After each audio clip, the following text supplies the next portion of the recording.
देखिए, पहली बात तो मैं ये कहना चाहूंगा कि उत्तर प्रदेश में भारतीय जनता पार्टी के चुनाव प्रचार को देख के ऐसा लग रहा है कि सबसे कायर, कमजोर और डरपोक पार्टी भारतीय जनता पार्टी है। और मुझे भाजपा नेताओं को सलाह देनी है, आप अपने आप को 7 दरवाजे के पीछे तालों में बंद कर लीजिए, क्योंकि आपको पाकिस्तान से डर लगता है। हिंदुस्तान दुनिया का सबसे बड़ा लोकतंत्र है, हमारी 130 करोड़ की आबादी है और कोई हिंदुस्तानी फिसड्डी देश पाकिस्तान से डरता नहीं है। इसलिए तुम कल को अभी भूटान से डराओगे, फिर नेपाल से डराओगे, नाइजीरिया से डराओगे, कोलंबिया से डराओगे। हम लोगों को डरा डरा के राजनीति मत करो। गर्मी उतार देंगे, पलायन रोक देंगे, ये कौन सी भाषा है? चौराहे के गुंडे का चुनाव हो रहा है कि उत्तर प्रदेश के विधायक का चुनाव हो रहा है? मुख्यमंत्री जी, मैं पूछना चाहता हूं, क्या यूपी में ओबामा की सरकार है? क्या उत्तर प्रदेश में लालू यादव जी मुख्यमंत्री हैं? आप मुख्यमंत्री थे 5 साल, मोदी जी प्रधानमंत्री हैं, राजनाथ सिंह जी रक्षा मंत्री हैं, अमित शाह जी गृह मंत्री हैं। आप लोगों के रहते पलायन हुआ कैसे? आप अपने पद से इस्तीफा दीजिए, तब इन मुद्दों पे बात कीजिए। नंबर 2, नहीं, मैं आपसे एक ही बात कहना चाहता हूं कि ये चुनाव उत्तर प्रदेश के विधायकों का हो रहा है। वो विधायक विधानसभा में पहुंचकर उत्तर प्रदेश की जनता के लिए क्या नीतियां बनाएंगे, हम सबको ये जानना है। शिक्षा पे क्या काम करेंगे, शिक्षा पे क्या, ये बयान, इन बयानों से हमारा कोई लेना देना नहीं है। बयान यूपी के चुनाव के लिए नहीं है, ये उनके गुंडागर्दी के लिए चुनाव हो सकते हैं। ये अगर किसी गुंडे के चुनाव के लिए भाषण दे रहे हैं आदित्यनाथ जी, तो वो कर सकते हैं। ओवैसी जी पे जो हमला हुआ है, मैं ऐसा मानता हूं चुनाव में हिंसा के लिए कोई स्थान नहीं है। इसकी निष्पक्ष जांच होनी चाहिए। उत्तर प्रदेश के चुनाव का माहौल बिगाड़ने की जो लोग कोशिश कर रहे हैं, उनको जेल के शिक्षों के पीछे होना चाहिए।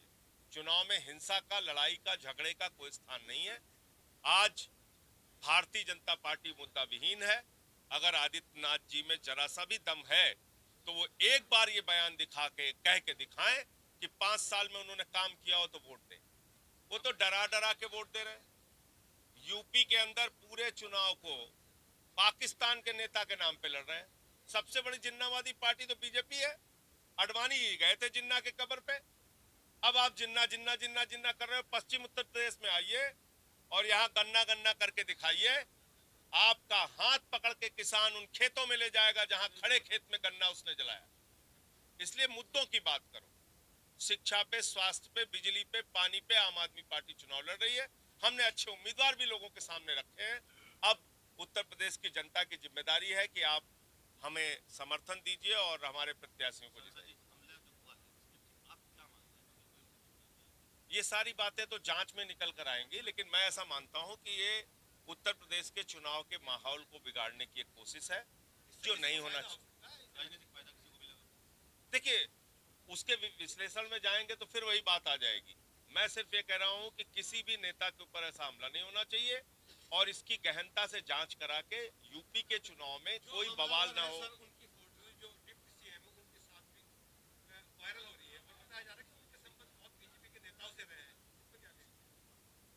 सब कुछ बीजेपी के नेताओं से संबंध रहे हैं या कांग्रेस के नेताओं से रहे हैं या सपा के नेताओं से रहे हैं, वो फोटो के आधार पर नहीं तय होता है।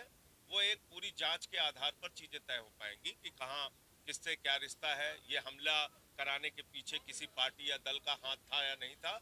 लेकिन मैं फिर कह रहा हूं, मैं ऐसे हमलों की भर्त्सना और निंदा करता हूं और इसकी जांच करके जल्द से जल्द कार्रवाई की जाए। यूपी के चुनाव का माहौल बिगाड़ने की कोशिश ना की। चुनाव आ रहा है, जो हमला हुआ है, उसका क्या राजनीति पर, इस विधानसभा चुनाव पर कोई असर पड़ेगा? अभी मैं ये कहूंगा कि यूपी की जनता संयमित तरीके से, सूझबूझ के साथ, ऐसी किसी चीज के चक्कर में फंसे बगैर वो अपने विवेक से वोट कर रही है और वो अपनी तैयारी जो 5 साल में उन्होंने भोगा है उसके आधार पर वोट देने की कर रही है। ऐसी कोशिशें बीच बीच में होती रहेंगी, उसको नाकाम करना भी कहीं ना कहीं हम सबकी जिम्मेदारी है।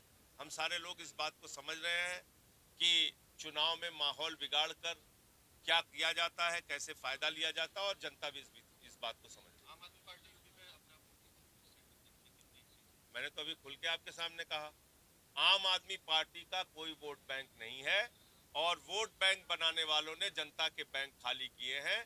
आम आदमी पार्टी ये कह रही है जिसको 300 यूनिट बिजली फ्री चाहिए आम आदमी पार्टी के साथ आइए, जिसको 10 लाख नौकरी चाहिए, 5,000 रुपए बेरोजगारी भत्ता चाहिए, आम आदमी पार्टी के साथ आइए, हर महीने 1,000 रुपए माताओं बहनों के लिए चाहिए, आम आदमी पार्टी के साथ आइए, फसल का दाम 24 घंटे में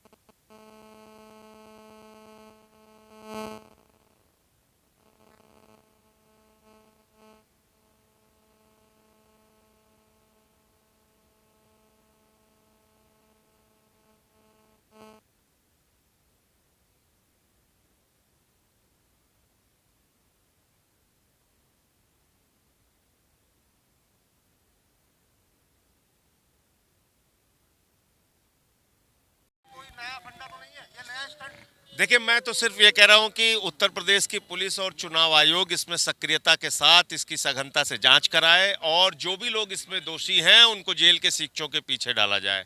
यूपी के चुनाव का माहौल नहीं बिगड़ना चाहिए और किसी भी नेता के ऊपर इस प्रकार से जानलेवा हमला होना ठीक नहीं है। लोकतंत्र में हम सबको अपनी बात कहने का अधिकार है और जनता को अपने हिसाब से वोट देने का अधिकार है।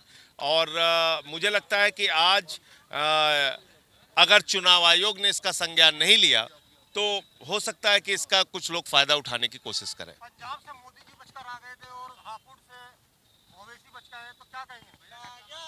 नहीं, दोनों घटनाओं को इस तरह से मिक्स करना ठीक नहीं है। मैं तो सिर्फ ये कह रहा हूं कि ये जो घटना हुई है मौजूदा, इसकी जांच होनी चाहिए। सर वो भी बड़े चेहरे हैं मुस्लिम के, आप भी बड़े चेहरा, उन्होंने सुरक्षा मिल गई आपको भी, आप भी ले। मैं होमगार्ड लेके भी नहीं चलता, मैं बगैर होमगार्ड के चलता हूँ। एक सिपाही India Plus News, सिर्फ वही जो सही।